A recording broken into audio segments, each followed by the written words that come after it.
Member और सरपंच की जहां तक बात है, पठाना तीर की आपने बात की है, सबसे पहले मैं आपको शुक्रिया अदा करना चाहता हूं। पठाना तीर के मेंबर हों या सरपंच हों, ये पठाना तीर की आवाम भी जानती है, पठाना तीर में 10 जायल और एक नाअहल है।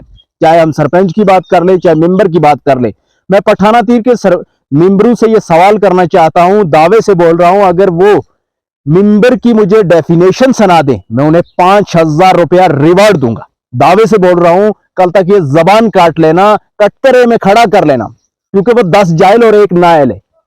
आवाम ने उनको इख्तियार में बैठा दिया। मैं इसलिए बोलता हूं, मेरा नौजवान जो है नरेगा के लिए तरस रहा है, मेरा नौजवान जो है पीएमएवाई के लिए तरस रहा है, नौजवान दर दर की ठोकरें खा रहा है, लेकिन ये लोग उस सवाल का जवाब नहीं दे रहे, गरीब लोगों का अजाला नहीं होने दे रहे। और पठाना तीर के जहां तक सरपंचों की मैं बात करूं, नरेगा में इन्होंने लूट कसूट की है, लोगों को लूटा है, बड़े महाज पर मुलाजमों के साथ मिलकर इन्होंने बहुत बड़ी गुंडागर्दी की है, आवाम को लूटा है, इस चीज में कोई दो राय नहीं है। इन लोगों ने अपने घर में टाइल और मार्बल जरूर लगाया, लेकिन गरीब आवाम का कुछ नहीं होने दिया इन लोगों ने। अगर मैं इनके खिलाफ ना बोलूं तो क्या करूं? क्या मुझे अंबेडकर का संविधान इजाजत नहीं देता है? मुझे कॉन्स्टिट्यूशन राइट नहीं है, राइट ऑफ स्पीच नहीं है हिंदुस्तान में? मैं बोल नहीं सकता हूं? क्यों एलर्जी होती है? जब मेरे गरीब पीटता है, जब मेरा गरीब रोता है, जब मेरे गरीब की कोई सुनता नहीं है, तो मैं क्यों नहीं बोल सकता? नहीं, पठान तीर की आवाम कहती है आप फैसल शाह सरपंच और यासीन शाह सरपंच की सपोर्ट करते हो, ज्यादा उनकी बातें में आकर आप ऐसी बातें बोल। हाँ, देखिए, कहीं ना कहीं आप भी भूले हुए हो, यासीन साहब मेरे बिल्कुल अंकल हैं, मेरे रिश्ते में मेरा एक खूनी रिश्ता है उनके साथ, लेकिन रिश्तेदारी एक साइड रहेगी और जो पॉलिटिक्स है एक साइड रहेगी। गरीब आवाम के साथ कभी खिलवाड़ नहीं होने दूंगा, गरीब को कुचलने नहीं दूंगा। जहां तक आपने बात की फैसल शाह साहब की, वो एक्स सरपंच थे, उनके दौर में लोगों के काम हुए भी हैं, ये आपको पता होना चाहिए। जो इस वक्त पीएमएवाई के लोगों को मकान मिले हैं, ये फैसल शाह साहब के ही, मेरे मरहूम दादा जो अदालत हुसैन शाह साहब हैं, उनका ही लिखे हुए जो मकान थे आज लोगों को मिले। लेकिन पठाना तीर के जो सरपंच शाबान अली खान साहब हैं, उन्होंने क्या दिया जनाब?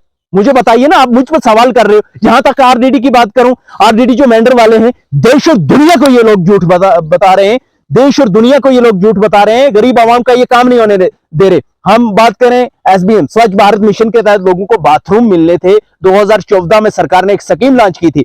मैं बात करूं, 4 साल हो गए हैं, क्या बोलते हैं, वीडियो ऑफिस में लोगों की फाइलें पड़ी हुई है, अभी तक उन फाइलों का कोई अता पता नहीं है।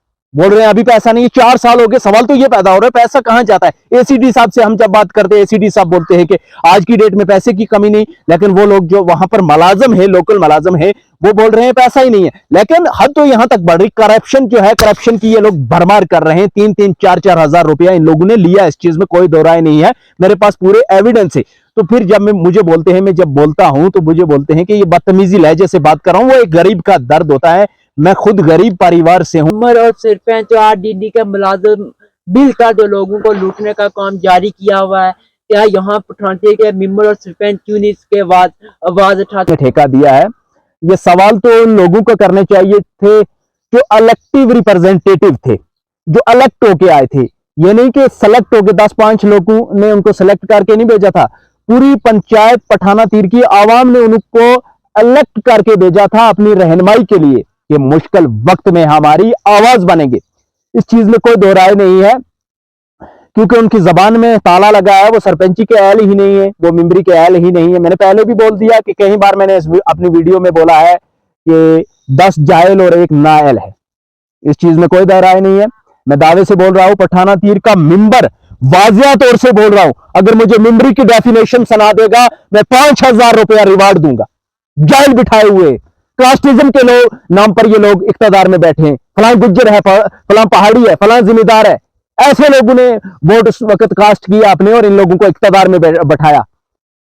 तो जहां तक आपने बात की कि आपको किसने ठेका दिया है, ठेका मुझे दिया हुआ हूं, मैं अंबेडकर के संविधान के तहत बात करता हूं, मैं हिंदुस्तान के आयन के अंदर रह के बात करता हूं। मैं कोई मेंबर नहीं हूं, मैं कोई सरपंच नहीं हूं, मैं हिंदुस्तान का बाइज्जत शहरी हूं।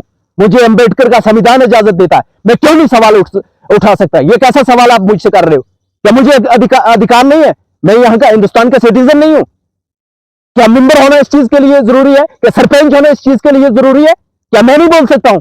मुझे खुदा ने जबान नहीं दी है, मुझे कानून इजाजत नहीं देता है, राइट ऑफ स्पीच नहीं है यहाँ पर, क्यों नहीं आवाज उठा सकता मैं?